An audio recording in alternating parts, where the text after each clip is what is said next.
पहली बात तो संगत ने ये विचार करना चाहिए कि जब तक हमारे गुरुदेव जेल में हैं तब तक हमारे को इन फर्जी आश्रमों से कोई मतलब ही नहीं होना चाहिए। यहां तक कि बरवाला आश्रम से भी हमारे को कोई मतलब नहीं होना चाहिए। हमारे लिए मिट्टी है, मिट्टी।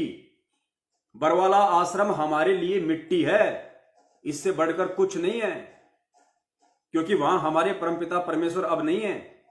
अपन आत्माओं, जैसे इस दास से मंत्र आप जी को बरवाला के पुराने आश्रम में मिला है, तो उसके लिए वो पुराना आश्रम अमरनाथ है, जहां वो मंत्र मिला। तो अब उस बरवाला आश्रम में माथा टेकने तो नहीं, उस मंत्र के जाप करने से आपका मोक्ष होगा। और वो मंत्र आपको ये दास कहीं भी मिल जावे, जैसे घर घर जाया करते थे हम, वो घर में मंत्र देते थे, तो उनके लिए वो स्थान है, वो अमरनाथ, जहां ये मंत्र मिला था। उस अमरनाथ उस अमर मंत्र के मिलने वाले स्थान से मोक्ष नहीं, चाहे माथा टेको चाहे ना टेको, माथा टेको या ना टेको, उस मंत्र के जाप से, मंत्र के मर्यादा में रहते हुए साधना करने से आपका मोक्ष होगा। जैसे पहले हम, ये कितनी गहरी बात है।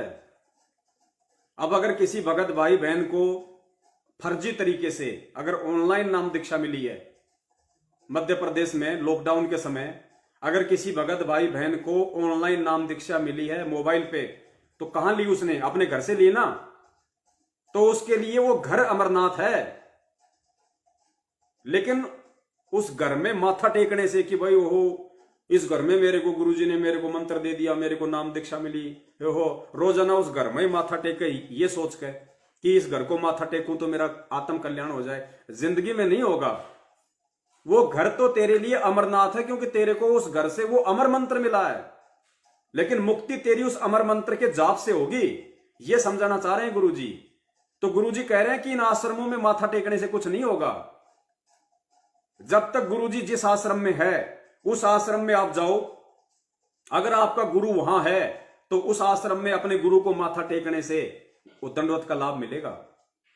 अपने गुरुजी के दर्शन करने से वो दर्शनों का लाभ मिलेगा। अपने गुरुजी के उस आश्रम में जाके बैठ के सत्संग सुनने से वो ज्ञान यज्ञ और ध्यान यज्ञ का लाभ मिलेगा। अब गुरुजी उस आश्रम में है ही नहीं, गुरुजी बैठे आज हिसार जेल में, और तुम मूर्खों से इन काल एजेंटों के द्वारा मत्था टिकवाया जा रहा है बैतूल आश्रम में, मुंडका के आश्रम में, जिंद और भिवानी के आश्रम में, रोहतक के सिंहपुरा के आश्रम में। और अभी अगर ये आश्रम खुल गया तो फिर तुम्हें मूर्ख बनाया जाएगा कि सतलोक आश्रम खुल गया, सत्संग शुरू हो गई आज। अरे सत्संग तुम्हारे घर पे नहीं है क्या? बरवाड़ा में क्या गुरुजी खुद आके सत्संग कर रहे हैं? वहां अगर तुम सत्संग सुनने जाओगे, या वर्तमान में किसी भी फर्जी आश्रम में जो इन्होंने खोल रखे हैं तुम सत्संग सुनने जाते हो, तो वहां कौन से गुरुजी आके सत्संग कर रहे हैं? वहां भी तो ऐसे ही वो टीवी में लगा दिया जाता है। तो तुम्हारे घर पे भी तो है वो सत्संग, तुम्हारे घर पे भी तो है, तुम्हारे मोबाइल में भी तो है, तुम्हारे टीवी में भी तो तुम वो सत्संग सुन सकते हो, जब तक गुरुजी नहीं है।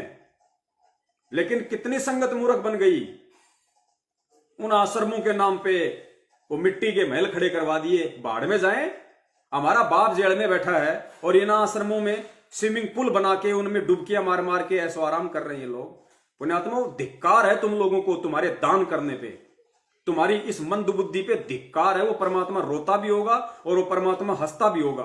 रोता इसलिए होगा कि मैंने किन गधों को, मैंने किन मूर्खों को ये अनमोल ये तत्व ज्ञान मैंने दे दिया, और हंसता इसलिए कि इतना ज्ञान देने के बाद भी अगर ये ज्ञान अगर मैं किसी गधे को देता, मैं 27 साल से, वो भी सतलोक जाने के लिए यहां भरने लग जाता। और ये मानव शरीरधारी इन गधों को ये ज्ञान देके उल्टी मैंने अपनी बेइज्जती करवाई, मैंने अपनी फजीती करवाई। आज उनके कुकर्मों के चलते मैं जेल में बैठा हूं। तो तुम अपने गुरु को दुखी कर रहे हो या अपने गुरु को तुम प्रसन्न कर रहे हो? तुम खुद अपना अवलोकन करो। कहां हो तुम अध्यात्म में? क्या ऐसे भक्ति मार्ग चला करता है? क्या काल ऐसे तुम्हें सतलोक जाने देगा? तुम्हें भक्ति मार्ग पे सफल होने देगा? तुम्हें 2 कदम नहीं चलने देगा, 2 कदम। अगर ऐसे ही मूर्ख बनते रहे तो इन आश्रमों के नाम पे, इन गुरुजी के परिवार वालों के नाम पे, भैया ये मिथ्या भ्रमणा तुमने तोड़नी पड़ेगी। चाहे आज तोड़ दो, चाहे कल तोड़ दो, चाहे अगले जन्म में तोड़ दो। कोई गुरुजी का परिवार वाला नहीं है, कोई स्टेट कोऑर्डिनेटर नहीं, कोई कोऑर्डिनेटर नहीं, कोई नामदान संचालक नहीं। अभी तक तो गुरुजी ने किसी को कोई आदेश ही नहीं दिया। जब परमेश्वर शरीर छोड़ के जाएंगे तब पूरी व्यवस्था करके जाएंगे।